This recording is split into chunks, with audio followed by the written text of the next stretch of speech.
Mercury Cyclone, the muscle car from Mercury Meltdown.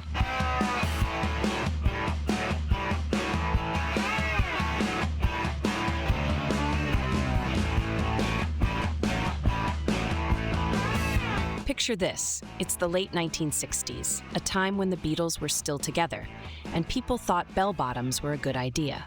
Meanwhile, in the automotive universe, Mercury, yes, the manufacturer people usually call Ford's lesser-known cousin, decides to play David against the Goliaths of the musclecar world. Enter the Mercury Cyclone. This car was not for the faint-hearted, nor for those who enjoy subtlety. The Cyclone was a fire-breathing, tire-squealing beast with an attitude problem, kind of like a caffeinated grizzly bear with a license to thrill. Under its hood, you'd find engines designed to make your heart race, from a sprightly 302 cubic inch V8 to the mighty 428 Cobra jet. It's as if Mercury engineers decided to stuff an inferno into a metal canister and thought, yeah, that'll do. The Cyclone came in various guises, each more bonkers than the last.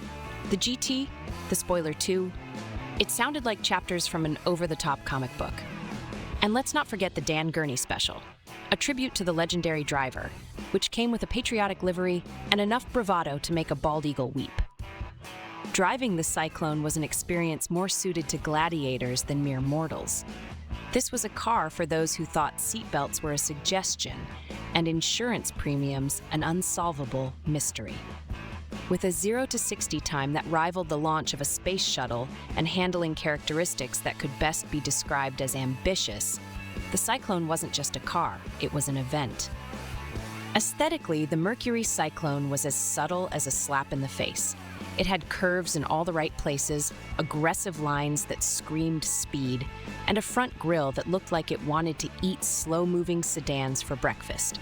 There were air scoops, racing stripes, and a spoiler big enough to serve as a bench at your local park.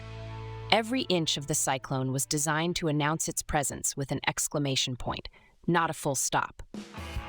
And the interior. Oh, the interior. Spartan by today's standards, it boasted bucket seats that hugged you tighter than an overzealous ant at Christmas. The dashboard was a shrine to analog dials and gauges, all ready to inform you that you were indeed going very, very fast. There were no digital distractions, no touchscreens, just pure, unadulterated, raw driving feedback. In a world now filled with electric buzzboxes and autonomous driving, the Mercury Cyclone stands as a monument to an era when cars had soul, spirit, and occasionally a tendency to try and kill you. It's not just a car.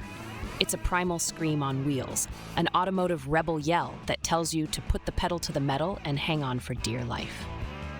So, to all you modern drivers with your lane assist and adaptive cruise control, take a moment and imagine what it was like to drive a car that didn't just get you from A to B, but from 0 to exhilaration in under 6 seconds.